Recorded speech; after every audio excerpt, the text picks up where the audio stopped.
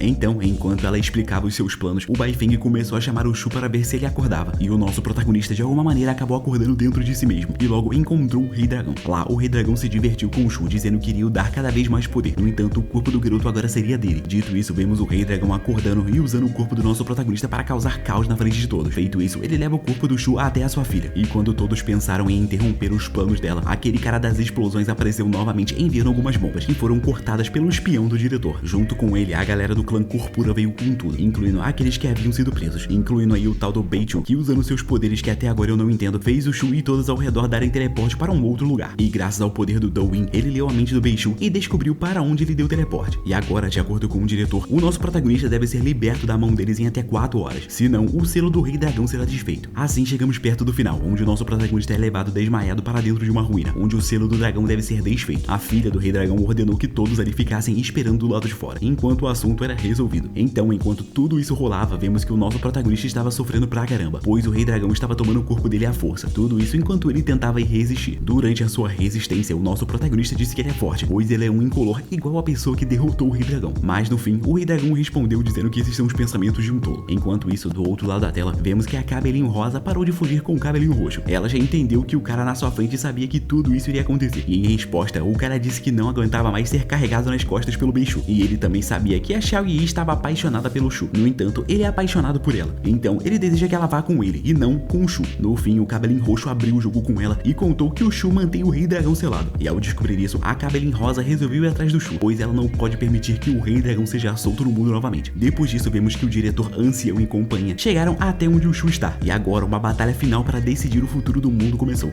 E bom, foi tanta coisa acontecendo que eu nem mesmo vou tentar narrar. Eu só sei que o ancião estava bastante cansado, e o nosso protagonista também. Por isso, ele estava deixando de existir. No entanto, Lan Hu conseguiu invadir o local onde ele estava sendo libertado. E após remover a capa que muda o seu gênero, ela encostou a pedra na sua testa na testa do Shu. Ao fazer isso, ela conseguiu entrar na mente do nosso protagonista, onde ele estava sendo consumido pelo rei dragão. Nesse momento, a Lan Hu revelou que ela é o garoto da capa, e ver alguém tentando o ajudar fez o nosso protagonista criar forças para finalmente conseguir usar o seu poder Eudemon incolor. Nesse momento, todos ali sentiram que a presença do rei dragão ficou fraca, e lá em cima, a Xiao Yi chegou e usou o seu poder para recuperar um pouco as energias do diretor, e graças a ela, ele ele pôde usar o seu poder novamente com maestria, e pelo visto, realmente o poder do Rei Dragão diminuiu graças à união dos dois, mas ele ainda estava de pé desejando o corpo do Shu. Então ele atacou o nosso protagonista com a sua energia obscura, e em resposta ele recebeu logo uma rajada de energia incolor do Shu. Ele se defendeu e o Shu tentou logo em seguida socar, mas o Rei Dragão se defendeu e disse que truques baratos não vão funcionar contra ele. Então quando o Rei Dragão foi meter aquele raio gama na cabeça do Shu, Alan Hu fez o Rei Dragão errar o golpe. Irritado com isso, ele resolveu focar os seus ataques nela, mas ela desviou e tentou o prender ainda mais com o seu poder de criação de raízes de árvores. Em resposta, o Rei Dragão expande o seu poder, fazendo os dois se afastarem dele. Logo em seguida, ele decide mostrar a esses dois o verdadeiro desespero. Dito isso, ele pisa no chão, transformando toda a área ao redor em uma espécie de Nether do Minecraft. E de acordo com o próprio Rei Dragão, esse é o mundo dele. Por isso, nem mesmo esse escudinho esfarrapado pode manter o Shu a salvo. Após mostrar que ficou mais forte, o Rei Dragão disse que nesse mundo é ele quem define as regras. E a primeira regra que ele criou é que o poder dele é ilimitado nesse mundo. Ao ouvir isso, o Shu sai correndo na direção dele, desviando de seus golpes. E para dar uma moral, Alan Hu sobe algumas raízes na frente do Rei Dragão. Tudo isso para no fim, o Shu acertar um golpe com sua energia incolor bem no peito do cara. No entanto, ao invés de ser afetado como aparentava, o Rei Dragão na verdade estava absorvendo a energia do Shu. Tudo isso para poder reviver mais rápido. Além disso, a segunda regra dele nesse mundo é que o quanto mais forte for a energia que o inimigo usar, mais forte ele se torna. Em resposta a esse golpe, o Rei Dragão lança uma rajada de energia trevosa, e Alan Hu usou seu próprio corpo para proteger o Shu. Depois disso, o Rei Dragão começou a absorver o poder espiritual dela. Tudo isso porque a terceira regra desse mundo é que a energia espiritual dos fracos se torna dele. Daí, enquanto a sua energia ia embora, Alan Hu começou a sumir. Daí ela foi lá e disse para o nosso protagonista que ele é uma pessoa boa e tal. Ver ela morrendo faz o nosso protagonista se lembrar de todos os momentos que ele passou com ela, seja ela como mulher ou como o garoto da capa. No fim, ela desaparece e o Xun Lin Xiao começa a ficar louco de poder. E isso é algo que nem mesmo o Rei Dragão conseguia entender. Do lado de fora, todos sentiram a energia do Rei Dragão ficando mais forte. Por isso, eles resolveram ir logo atrás do nosso protagonista. E de volta ao Shu contra o Rei Dragão. Agora, com esse poder, ele conseguiu socar o Rei Dragão. E além disso, ele também conseguiu resistir aos seus golpes e também o pressionar. Em resposta a isso, o Rei Dragão tentou usar o poder da Lan Hu. Mas mesmo ficando preso, o Shu começou a atacar o Rei Dragão igual um louco. E de onde tanto poder e energia veio? Era apenas isso que o Rei Dragão ficava se perguntando. E mesmo sendo surrado, ele disse que não importa o quanto de energia espiritual ele use. No fim, toda essa energia vai ser mandada para ele, para que ele reviva cada vez mais rápido. Em resposta a isso, o Shu disse que basta ele não usar nenhuma energia espiritual. Afinal de contas, originalmente ele é apenas um garoto sem poder algum. Mas ele não queria admitir isso. E é exatamente por esse motivo que ele tentou entrar na academia Chang'e para se tornar mais forte. Tudo isso para no fim quase dar o seu corpo para o Rei Dragão. Ao ouvir isso, o Rei Dragão se levantou dizendo que não irá o matar, pois ele, na verdade, irá se tornar parte dele. E por isso, o Shu deveria estar orgulhoso. Após ouvir isso, o Shu disse que não iria se entregar. Então o Rei Dragão o atacou, mas o Shu resistiu, perdendo até mesmo um braço. E com apenas um único braço, ele foi para cima do Rei Dragão. Mas o cara foi lá e arrancou o outro braço dele. Mesmo assim, o Shu não desistiu. E depois dessa insistência do Shu, o Rei Dragão admitiu que ele tem a sua força de vontade e que ele o respeita. Mas logo disse que tudo que ele fez é inútil. E perguntou se o garoto está fazendo tudo isso por conta da Lan Hu. E o Shu meio que disse que sim. E nesse momento, o nosso protagonista teve a incrível ideia de começar a revelar os segredos da Lan Hu sobre a família dela e tal. E isso obviamente fez aquele selo da morte se ativar no seu coração e começar a matar. Por conta disso, esse mundo que o Rei Dragão fez começou a se desfazer. E o Shu começou a falar que os dois vão morrer juntos. Então ele seguiu falando mais coisas sobre a Lan Hu. Nisso, uma explosão acontece e todos sentem a presença do Rei Dragão subir. Nesse momento, a filha do Rei Dragão se desespera e o ancião consegue a acertar. Por conta disso, eles resolvem fugir. No fim, a cena cortou para o nosso protagonista acordando em frente ao garoto da capa. E lá, ela colocou um selo ainda mais forte no coração do nosso protagonista. Tudo isso para que ele não conte nada sobre ela para ninguém. Ao ouvir isso, o Shu pede novamente para ver no corpo de uma mulher. E depois de brigar com ele, Alan Hu disse que o diretor removeu o dragão Biling de dentro dele. No entanto, o Rei Dragão e todo o seu poder espiritual ainda estão presos dentro do Shu. No fim, Alan Hu deu um beijo na testa do nosso protagonista e revelou seu verdadeiro nome ao garoto. Depois disso, o Shu ficou lá cheio de vergonha. E depois que ela foi embora, o Bai Feng chegou todo feliz comemorando o fato do seu amigo finalmente ter acordado. Já a garota de cabelo rosa, a Xiao Yi, estava olhando para Lan Hu Bing com a cara de puro ódio, provavelmente porque ela descobriu o disfarce dela. E antes do anime terminar, Alan Hu se encontrou com o diretor ancião e o agradeceu. Nisso a cena cortou para quando o nosso protagonista tentou se matar. Na época, tudo deu certo e o Shu foi salvo porque o diretor chegou no momento certo. E o anime terminou com os inimigos se ajoelhando para um tal de Rei da Lua Negra. E agora esse próprio inimigo poderoso vai ir pessoalmente até o Shu para libertar o Rei Dragão. Assim, o anime termina com aquele gostinho de próxima temporada. Bom, galera, se você curtiu esse vídeo, por favor, deixa o like, comenta aí o que tu achou. E é isso aí, um grande beijo para todos. Tchau e até o próximo vídeo que vai estar saindo em breve. Se pá, daqui a 2 ou 3 dias, como sempre, beijo, fui.